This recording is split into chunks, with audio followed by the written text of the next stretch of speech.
Good evening, everybody. Welcome to Books and Books. Thank you so much. Right here in the cultural heart of Coral Gables, Florida. We appreciate you being here. While you are silencing your cell phones, I show you our Books and Books newsletter. We have these on the counter, of course, where the books are for sale this evening. This will give you a synopsis of all the engaging events we have here almost every night of the week. We've got Spanish events, kids events, something for everyone, many of them being live streamed through the internet, as you can see by these lights and cameras. And I will say, for the benefit of the cameras that are pointed to the audience, the internet, of course, is worldwide. So for people who are watching, please make sure you are sitting next to who you're supposed to be sitting next to. I encourage you to take a copy of this, or you go online, give us your email address. That way we can send you emails for everything so you don't miss anything. There's a couple worth mentioning, if I could. We've got David Sedaris will be joining us in the store next Saturday. His book, Let's Explore Diabetes with Owls. We've got Lisa C. will be joining us. She's got a new novel, China Dolls. Joanna Rakoff, My Salinger Year. Neely Tucker, The Ways of the Dead. As I say, any number of wonderful events, pick up a copy of this. And while we love to have you here in the store, you don't need to be. If you prefer to watch online, you can always call the store at the number on your screen. While the event is in progress, you can either ask a question of the author, or you can ask for a book to be signed, and we will ship it to you free of charge anywhere in the United States. But tonight, we are very happy to have with us Carlos Harrison and his great new book, The Ghosts of Hero Street. To give him the official welcome and the official introduction, please welcome his colleague, his friend, local historian, Mr. Paul George.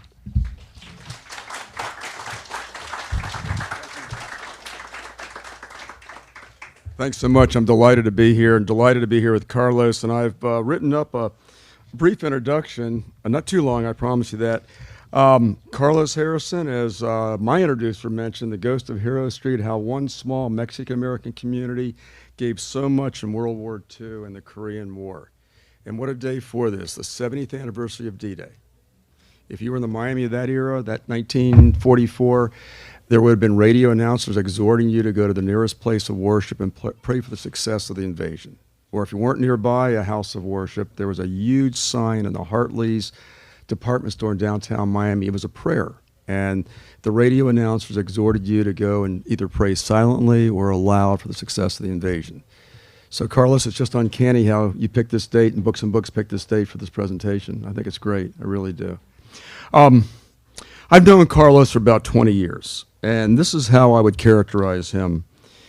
Intelligent, curious, self-made, a voracious reader. I have this like undying image of Carlos. I went to his house one time and caught him unprepared, unexpected. I was asking for a favor, and he came walking down the steps of his house, and he had a Time magazine in his hand, and he had his finger where he had tried to keep his place in the middle of the magazine. I just said, this guy's a reader.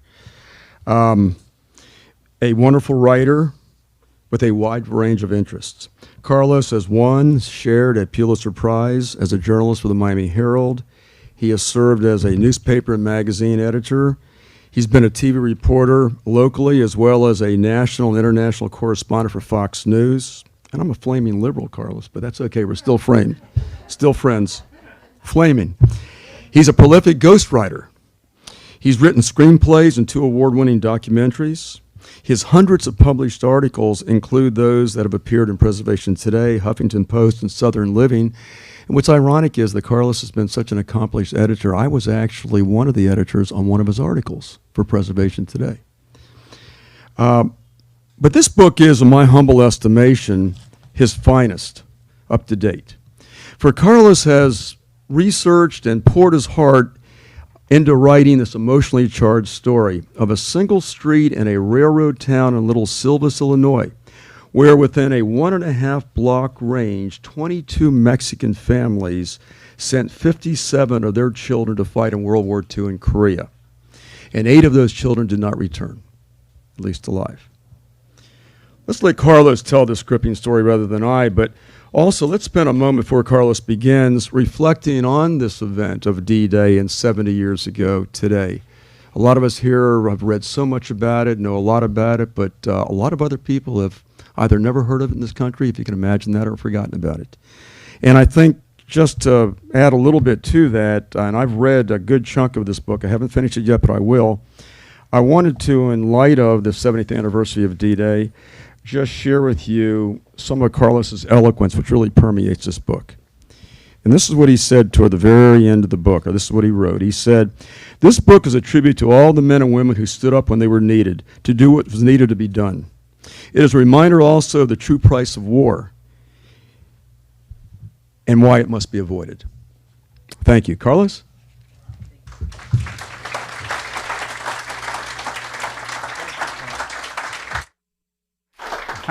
Wow. Thank you very much, Paul. I think 2 points are very important here. One is if Paul remembers what it was like in Miami on D-Day, he's clearly older than I am, even if he looks younger. And I think I had actually just cut my finger, and that's why my finger was inside that Time magazine, Paul. I don't really recall that clearly, but I am very honored to be here on such a special day, and I'm just so thrilled that all of you showed up. My friends I know, people who taught me how to put words together in a coherent or semi-coherent sentence. People who later had to suffer through reading my copy and editing me, but took care of me nonetheless. But I wanted to remember something. Paul said something very important here about pouring my heart into this. The truth is, this really was a labor of love for me. I fell in love with this story, and I think someone else said it better than I did. It was actually Frank Capra, the director, the writer of It's a Wonderful Life. He said, I wanted to glorify the average man, not the guy at the top, not the politician, not the banker, just the ordinary guy whose strength I admire, whose survivability I admire. And that's really what this story was about. I stumbled into it, and I guess, as most wonderful things in life are, we kind of walk through and life happens, and that's what happened with this one. I was working at People en Español, and my boss said to me one day, have you ever heard of a place called Hero Street? And I said, no. He says, oh, you ought to look into it. Maybe we'll do a story someday. And I said, well, okay. So, boss says something, I ran out, I started looking into it, and all I could find was a couple of magazine articles that had been written. But even that little bit gave me a taste. We never got around to doing the article for the magazine, but I fell in love with what I believed was a truly American story. This may be a story about Mexican-American families, but it's really a story about immigrants who've come from everywhere. It's a story of what makes our country great. It's a story of people who were brought here to work for the railroads. They didn't come here, trying to get jobs. They actually were met at the border and were invited across to come work for the railroads because they were needed. And so they came here and they put their hearts into it, but they were a little different, and so they were treated different because they didn't speak the language as well as others and perhaps didn't speak it as well as others. They were sent to live in a road that they cut out of the woods next to a creek, and they were given the best housing that could be provided for them. They were given boxcars, and they lived in railroad boxcars with no electricity, with no running water, with no plumbing. And yet, somehow, after all that, they weren't even allowed to go to the same Catholic church as the rest of the people in town. They were kicked out. So they put two boxcars together, and they called it Our Lady of Guadalupe, and that's how they made their church. But still, they kept working, they kept raising families, they kept doing what all the rest of us hope to do, and that is build better lives for our children and to give them better opportunities than we had. And all they were asking for was to be treated the same as everyone else. But suddenly a war came along. And it's interesting because the guy who actually was kind of the instrumental figure in getting this place named Hero Street and getting it recognized for what the people had done, he said, they could have just gone back to Mexico. They could have said, hey, look at the way you treated us. I mean, now you want us? Forget it. We're gone. But they didn't. Because just like every other immigrant group that's come here, whether it's the Irish, the Italians, the Germans, the Japanese who were treated so shabbily during World War II, they stood up to say, this is our country. And they went off to fight. And it's funny, because as I mentioned that about the Japanese, I'll tell you a couple little things. Paul mentioned D-Day, and I'll tell you a couple little things that they relate to the book in an interesting way. On D-Day, we sent 156,000 men, the largest seaborne assault in history that we know, to attack. 12,000 died that very first day. Among the people who was there was a guy named Lieutenant James Doohan of the Winnipeg Rifles, and he was shot twice in the same day. He was shot once in the hand and once in the chest. A silver cigarette case stopped the bullet to the chest, but the wound to his hand cost him a finger. You guys know James Doohan later, at least some of the older ones do, because he's the guy we knew as Scotty on Star Trek. And the funny thing was, another member of the Star Trek crew, Mr. Sulu, George Takei, has his own experience during World War II. He, as a Japanese American living here, was taken off to the internment camps. And he was housed at that time in Arizona, even though he was from California. They took his family to Arizona and made them live in what were prison camps. And as he says, he was 5 years old, and he would come out at night to have to go use the latrine, and the guards had the spotlights going and everything else. And he says, I was 5. I thought it was so wonderful that they would light my way to the bathroom.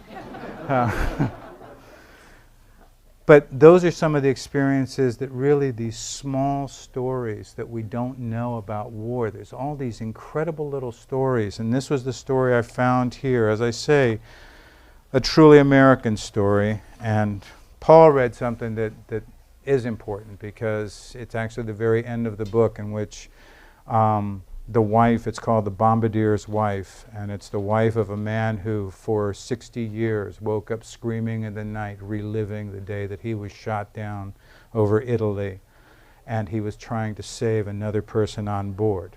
One of the men from Hero Street died on that plane also, and they actually died very close to where I was stationed in Italy. They died in a place called Aviano. But here's something else. This is the heart of the story of Hero Street. Death found them in many ways and many places. In a distant jungle, a frozen forest, and trapped in the flaming wreckage of a bomber blown from the sky. One died going over a fence during the greatest paratrooper assault in history. Another in the biggest battle of World War II. Yet another riddled with bullets in an audacious act of heroism during a decisive onslaught, a world and a war away. Frank Sandoval toiled in the leech-infested jungles of what is now Myanmar, carving the Burma Road that served as a lifeline for America's Chinese allies and helping to push the Japanese back across the Pacific. The effort was part of what is now known as the Forgotten Front, the China-Burma-India Theater. It was a wild battle zone with its own rules, employing a mercenary air force and cutthroat natives, and gave rise to the stealthy commando tactics of Merrill's Marauders, the unit that gave birth to today's Rangers. Tony Pompa wielded a double-barreled .50 caliber machine gun in the tail of a B-24, in the thin, dangerous corridor between flak and fighters in the sky over Italy. He was part of the newly evolving air war, where long-range bombers played a vital and devastating role in crippling Germany's war machine against huge odds. Half the gunners died.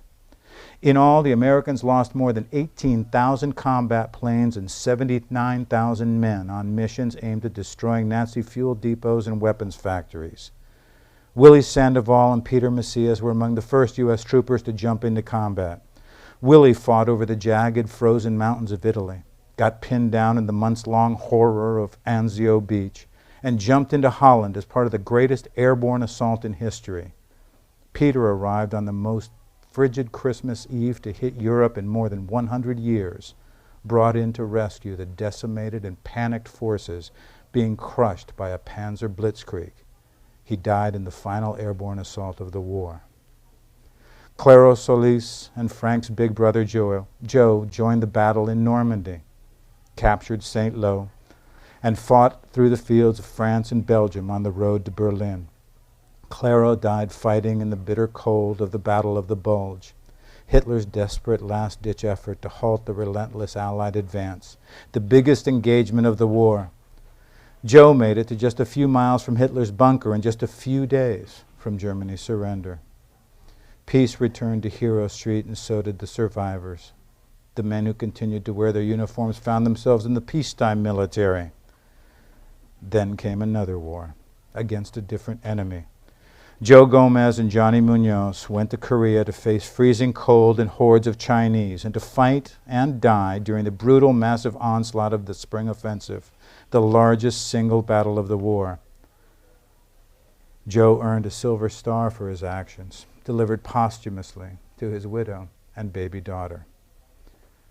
They hadn't set out to be heroes. They hadn't even gone looking for a fight. Not that they wouldn't. There had been plenty of that growing up. They had balled their fists lots of times and gone wading into a melee with wide grins, ready to defend their friend, their girl, or their pride. Or just for fun. Almost all had taken a turn in the boxing ring at one time or another. 2 had done well enough that there had been suggestions of professional possibilities. Willie's Gloves had taken him to Chicago for the regional Golden Gloves competition. Joe Gomez, known as Chip It to his friends, came at his opponents hunched and hard to hit. He had more grit than style, but he seemed perpetually ready for a chance to duke it out, in or out of the ring. This time, though, the fight came looking for them. And that's what it was like for families all across. Paul was remembering D-Day. These families, I went out to, after I fell in love with the story, I tracked down relatives, and they opened their hearts and their homes, and they shared letters, and they shared their stories. And they talked to me about the day they heard Pearl Harbor had been hit, coming over the radio. And they gathered around almost in shock, like they couldn't believe it. And the closest thing that I could remember to that in my life was 9/11, that shock that we're under attack. And the same has happened there in a way. We lost almost 3,000 men in Pearl Harbor. 9/11 did raise a larger number, 3,200. But at Pearl Harbor, we had the same inability to respond. They just wiped us out. They wiped out our planes on the ground. They sank our ships. And we were stunned. We had been wounded, and the nation had to go to war. And so these folks there on Hero Street, when the question came as to what to do, they didn't question. They didn't say, oh no, this isn't my country, or look at the way that you treated me. They got up like everybody else, and they picked up their guns and they went to war, because they knew it's what they had to do for this country. One thing, and I'll wrap up with this because I have an almost 8-year-old who won't let me talk too long. But when these men went to fight, they were trying to make sure that that this was a better country, it was a safe country, and that their kids could have better lives. And at that time, the way to do it was to carry guns. I believe that now, one of the best ways that we can make this a better country is to carry books. And so I'm donating 5% of everything that I make off the book. That's after my agent. He doesn't lose anything out of that. 5% of what I make off the book to the what's called the Hero Street Scholarship Foundation. We just established this in Silvis, in that area there, so that the grandchildren and great-grandchildren of these men and the other families there can hopefully overcome some obstacles, go to college, and maybe write their own books and tell their own stories.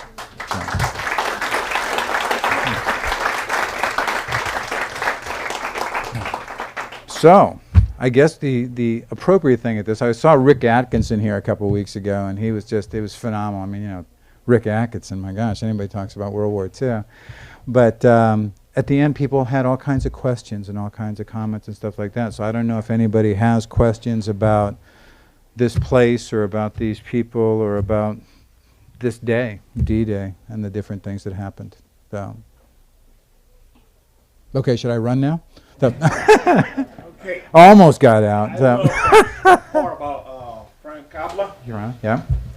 Where a lot of people have the wrong impression that when we go to war, I mean soldiers, that they are really fighting for the country, the general. They're fighting for the buddies there. Yeah. And this is the only vision they have. Yeah.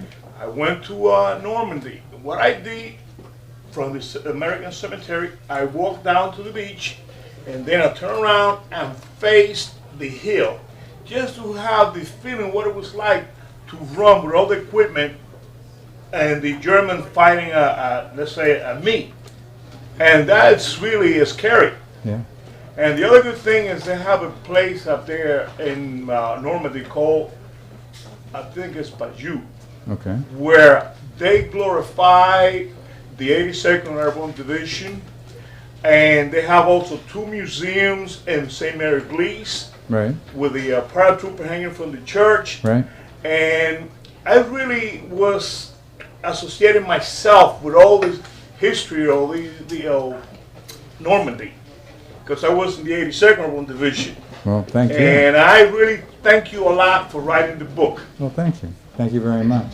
I think, you touch on a lot of valuable points there. One of my friends who's here tonight, I won't point her out and not embarrass her, but she wrote me a note after she read the book, and she said, does every soldier in every war, did they fight as tenaciously and intensely as the men in your book? And I said, only the ones who wanted to live.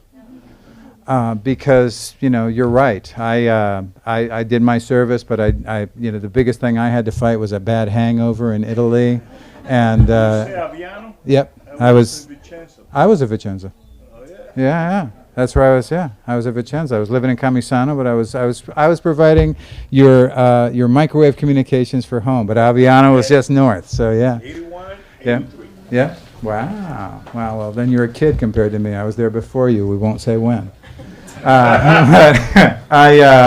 So yeah, we do our service and we do the things. The only times that I was lucky enough, and I'll put it this way, lucky enough to be shot at and not hit, was during the invasion of Panama. But I was there as a reporter, not as a soldier. So, but they were kids. The Tony Pompa who died on this plane, he was 19 years old. He had lied about his age to go in. And the reason he lied and he changed his name because he was working at their local arsenal making weapons at the Rock Island Arsenal, and they found out that he wasn't an American citizen. And so they fired him from his job, and he had nothing else to do. So he made up a name, made up an identity, and he went and he joined the Army Air Corps. He wanted to go be a pilot, he thought. And instead they put him at the back of the plane, manning those the twin 50 calibers that they had back there. And it's funny because I was lucky enough, and it was a sad and difficult process working on this book, because I was lucky enough to get to speak to the pilot of that plane who was on board when it was shot down, and to speak to the bombardier who would wake up screaming in the night. And they told me their stories of what it was like. And I realized that my father was a tail gunner on he was actually a tail gunner on a B-17, not a B-24, but he was a tail gunner. And I honestly had to ask myself if I would have the courage to do what these men did. Because the time that I got shot at in Panama, I was, a reporter. You're out, you're covering story, you get shot at, you duck, you leave, you go back to the hotel, and everything's fine till the next day, right? You don't have to worry about being in a battle. But these guys had to get up the next day and get in that plane and fly for 4 or 5 hours to get to their target. And then, as the pilot described it to me, it would be 30 or 40 below zero on these planes. They didn't have, pressurized cabins and hydraulics and all this.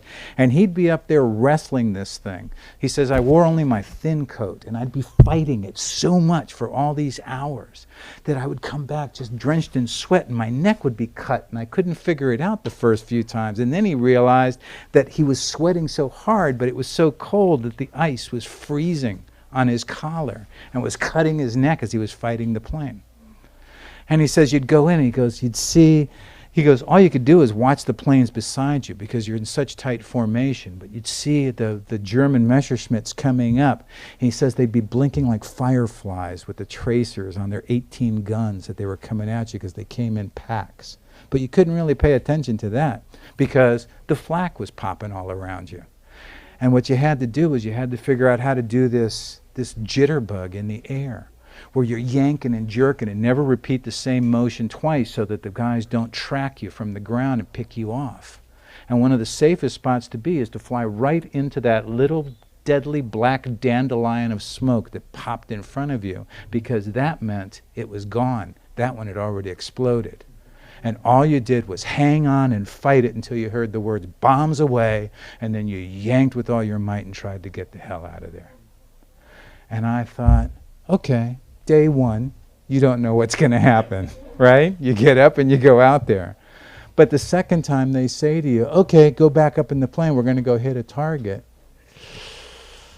You know, that takes a lot. That takes an awful lot. So we owe an incredible debt to the folks who went and did this, and didn't just do it the first day, but did it every day that they were asked until we had won the war and we could come home and be safe. And so that's what impressed me about this story too. And that's the story I try to tell. I try to tell a story of history and of this street and of what people had to give. And hopefully y'all will like it. So. Carl, just a couple of sides, since we're talking about such a broad war topic. Can I stand up? Is that okay to please stand back here? Just on a local level, I was really struck by some very poignant things locally when Pearl Harbor was announced in the early afternoon of December 7th, and everybody was just mystified and horrified by it. Earlier or later that day, it was early evening, this Japanese family had a restaurant on the Miami River, and it was a generational thing. It was a mom and dad and a son and his wife, and apparently the dad whispered something to the son, and he got in the car, drove down to the restaurant, he put a little sign on the door, closed. And then something else that's really interesting, an American soldier left a will before he went overseas to fight. I think he was fighting in the Pacific, and in the will he said, I'm leaving, apparently he came from a family of means, and he said, I'm leaving $10,000 in the event I die to educate at the college level a Japanese soldier, which was amazing. And in 1948, this man was killed in either 44 or 45. In 1948, a Japanese soldier who fought in the war, this is 3 years after the war was over, came over here and began working toward a 4-year degree at an American university on that scholarship. Wow. So, you know, there's a million incredible war stories. But I will tell you, what I've read of this book, it's magnificent. I really recommend it to you very much. He doesn't get paid for that. Yeah. Your father did the 25 mission. Yep. They he lied about his age too. He signed up when he was actually just 15, and they caught him when he was 17, going on 18, kicked him out, and he turned around, and as soon as he turned 18, re-enlisted, and they sent him to the Pacific, and that's where he picked up the shrapnel in his knee. So, no. I'm sure that every story is significant, but did one person or one person's story impact you? Well, you know, talking to some of the people, I was so lucky, and I was going to say one of the things that was tragic and sad about working on the story was not only did I get to speak to people who were right there as the fighting was happening, who were right there as the plane was being shot down, but several of the people who I got to speak with didn't make it to see the book published because they were in their 90s when I reached them. So they told me their stories and they shared them. And so I tried to give their stories back and do them honor in this way. But of stories that stand out, I think, you know, every one is special, and the families are special in so many interesting ways, because every time you talk to the families out there now, yeah, they want to tell the story about their brother or their husband or whoever it was who went off to fight and died, but they also stop somewhere in the conversation. Every single person I've spoken to in Silvis, Illinois stops at some point in the conversation and says, you know, my granddaughter's in the Navy. And my nephew, he was career Marine. They're proud of their service. But rather than say that there's one story that's more important than any others or anything, or more significant, I'll tell you the story of the one who got the highest honor, the Silver Star. And that was Joe Gomez, Cheppy. Cheppy always had a bit of a chip on his shoulder, and so he was one who would go in and get in a fight, and he got cut during one fight from a broken bottle, and no, Cheppy's not going to go get sewn up or anything. He's just going to, go home and be tough about it and everything else. He was that kind of guy. And he got sent to Korea when his daughter was 4 months old. And he would send telegrams home all the time. And the telegrams were all about his love and how he was looking forward to coming home. And at the time in Korea, they would only send you over for 6 months.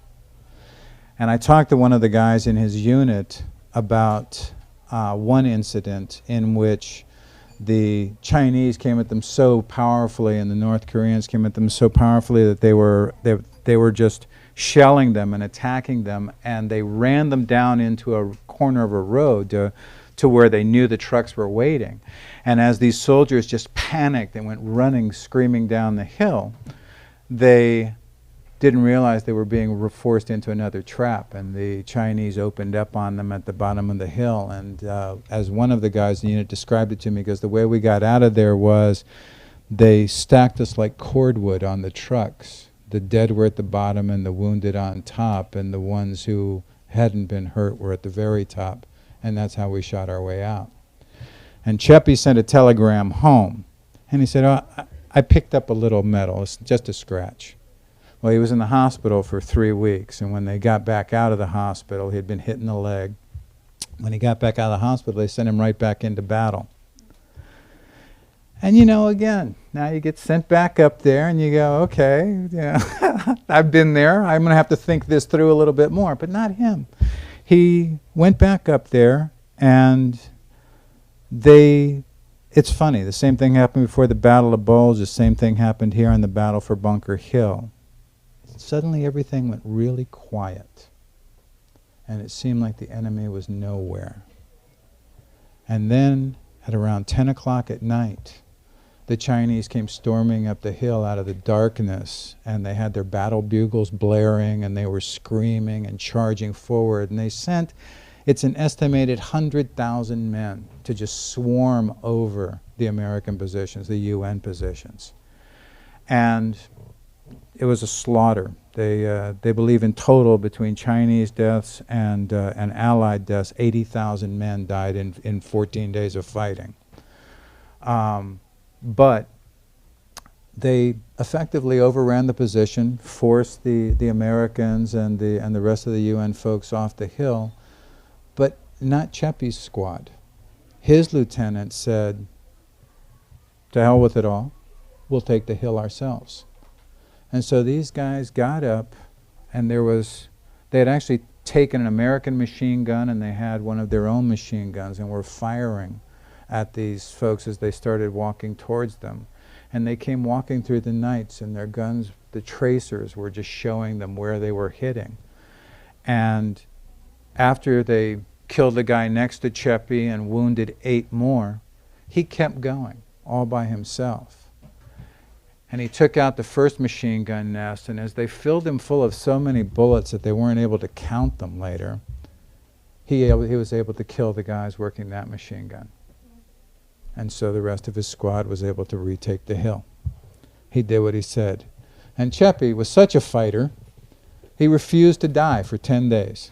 He kept hanging on, and then he finally just couldn't.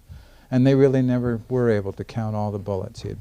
That's how badly shot up he was, and that's what he got the Silver Star for. And they gave it to his wife as she held their infant child in her arms. So that's a story that stands out. He did it, not me. Other than This guy taught me to write. I have to say that. other than their town naming their street Hero Street, and some guy from Florida writing a book about it, Has there been any serious recognition of the sacrifices that were made by the people in Silvis? Their county, their state, anything?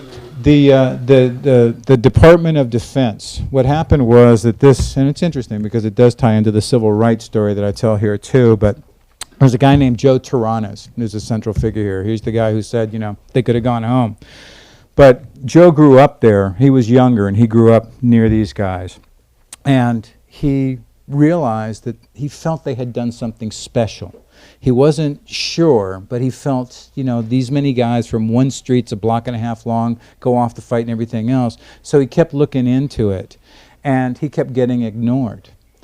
And so the first thing was he said to the people at the city council that, you know, we ought to say something about this. And the people at the city council just kind of laughed. So this was the 50s.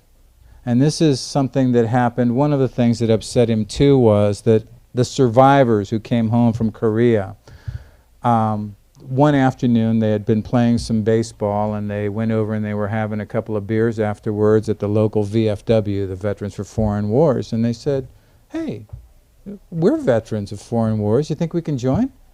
And the guys said, no, you're Mexican, you can't join. And they went, really? So they got upset.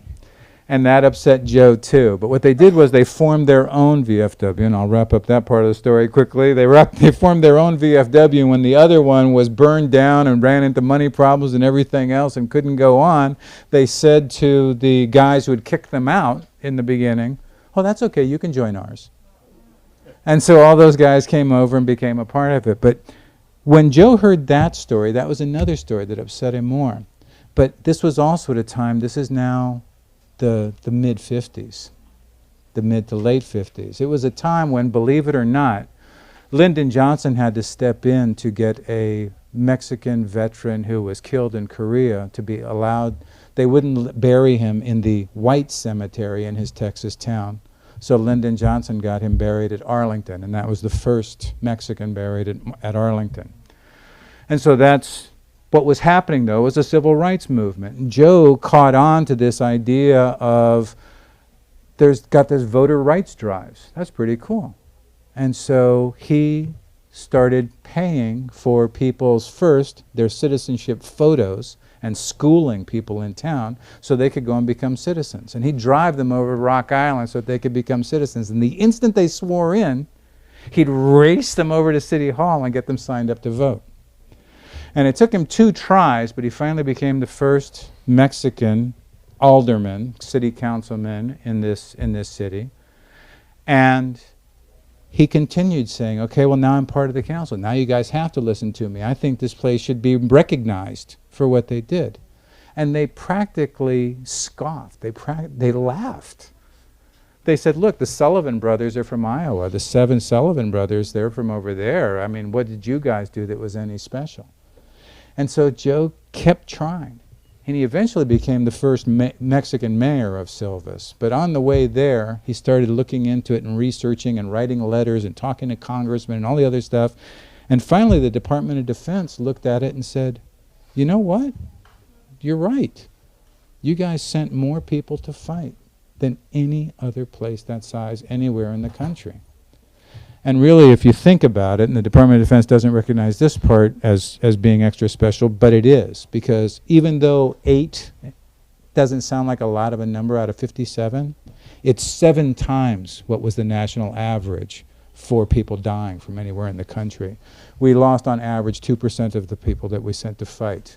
They lost 14%. So he was the one who got it recognized. There's been talk, and they've tried repeatedly and asked to see if it could be named as a national monument, if there's some other kind of national recognition they could get. And so far, nothing. So, you know, the short answer is, yeah, there's been some recognition. The long answer is probably not enough. You know, some feel that Joe Gomez deserves the Medal of Honor. But who knows? I mean, you know, we'll see what happens. So, yes, sir. Another famed author over here, former Sun Sentinel columnist. Just Carlos, was the death toll so high because being Mexican they were put in the most vulnerable positions in battle?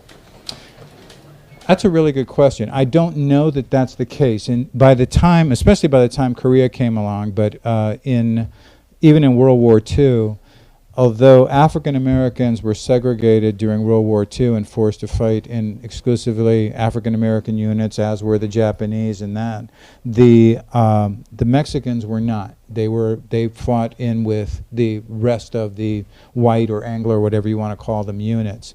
Although one of the guys did write home, two quick things about that. One of the guys, Frank Sandoval, wrote home one time. He says, "Boy, I caught hell for talking Spanish. I won't do that again." And another one, whenever they wrote home, they had all these censors, and sometimes they just black everything out, and other times they go at them with razor blades, and they come home looking like Swiss cheese. And one letter I saw on the envelope, it was signed by the censor. It said "censor," says "writ in Mexican," and he just passed it through. He just, that was fine because obviously I can't understand it, so it must be okay. The guys could have been giving away every secret in the world. But I think that the bottom line is that they just happened to be, either by gumption of their own selection, either by bad luck of the draw. Two of the guys, World War II is the first time we sent paratroopers into combat. Two of the guys were in combat units. Two of the guys were in the two biggest paratrooper assaults in history. And so, that they would die is not a surprise. One's off on the Burma Road where we lost. The Burma Road ends up being a little under 1,200 miles long. The death toll in the, 9 months that it was being carved out is about one person per mile. And you weren't just fighting the Japanese there, you were fighting tigers. The tigers came out of the jungle and attacked people. And they woke up covered with leeches that would be, as they said, fat as sausages with our blood last night. And so, and the snakes and everything else. So, the odds are against you. And then Korea was a particularly brutal fight where it was just sheer numbers were being poured at the soldiers up there, and the way that so many survived was because it was only 6 months, but the odds were against you. So it's not, I don't think that they were singled out and sent forward to be cannon fodder. I think they chose certain units, and I think they, as in Joe Gomez's case, just fought a little harder, So, yes, sir. Carlos, I have 3 questions. Uh-oh. One is if the book is going to be available in Spanish, because I understand it's only in English so far. It is only in English, but there are several words in it that are in Spanish. But I'd like to know if the Mexican community who only speaks Spanish are going to be able to read this wonderful book. Second, if there is any plan to make it a movie, it would be a wonderful movie. And 3, if And who plays you? And 3, if after reading this book and taking into account that we have always this great difficulty for our armed forces and government to recognize how sick soldiers usually are after fighting these wars, and the high rate of suicide right now. Right. If after writing this book and comparing the past with the present, if you can draw the conclusion that we are traditionally ungrateful with our veterans. Okay, I guess I'm supposed to answer them in order. The first question is, at this moment there are not, at this moment there are, I think my agent's over there, he knows the contract better than I do, but there are world rights that were sold with the book. Two of the countries obviously would be Mexico and Spain. If it goes there, presumably they would do it in Spanish, and then that would be available for release. Here, are they planning on doing a book right now in Spanish strictly for the U.S. market? No. So, you know, but I have no control over that. I just put the words on the paper and then they go off and do all the other stuff. Second question, could it be a movie? Maybe. I mean, you know, I honestly, you know, as a writer, I mean, it would be great. You know, obviously financially and everything else, but the reality is that for most of the time, and it may always be, that this was a labor of love. What I was trying to do was to recognize the contributions of these men. I was telling a story. As I was taught at the Miami Herald, when a good story comes and drops in your lap, you don't just walk away from it, you go out and tell it. And this one deserved to be a book. And I wanted their stories told, and I'm hoping that what will happen is that whether it becomes a movie or not, that more stories like this will be told, and that people will realize that these folks did not come here to take, they came to give, just like every other immigrant who comes to this country, now and then. And I hope, thanks. Wow, okay. I hope that those stories come out and that more people will be told. And if it does become a movie, then hopefully we'll have someone truly handsome play you. I guess, and the last part is, have we always, I don't know that we deliberately try to ignore veterans. I think that with each war, we face new situations. I think with each war, we face new forms of casualty. I think with every war, we have a hard time recognizing the psychological toll. The bombardier on that plane with Tony Pompa woke up screaming almost every night, trying to save that man who he couldn't get out of the bomb turret, and he just kept seeing his bleeding face in front of him. And the pilot seemed like a wonderful guy when I talked to him on the phone, and two of his daughters later told me, our father was a great and wonderful man in many ways, but he was so angry after the war. It changed him. And my father had problems. And as I say, I wonder if I could do what they did, and I certainly don't know if I could come home and be any different from the way they were after they came home. And I think now we may not have the same death toll because our battlefield medical expertise has gotten so fantastic, but we're bringing people home who have lost limbs, have been burned, who are scarred in their minds. And I think we will see over the years to come what the effects are. And I just think that that's part of war, and it's sad. And so as Paul read the section, you know, the idea is we shouldn't do it again. That's really the takeaway. So anyway, I see Steve getting antsy over here. He wants to get us out of here. Thank you. Thank you. Thank you very much.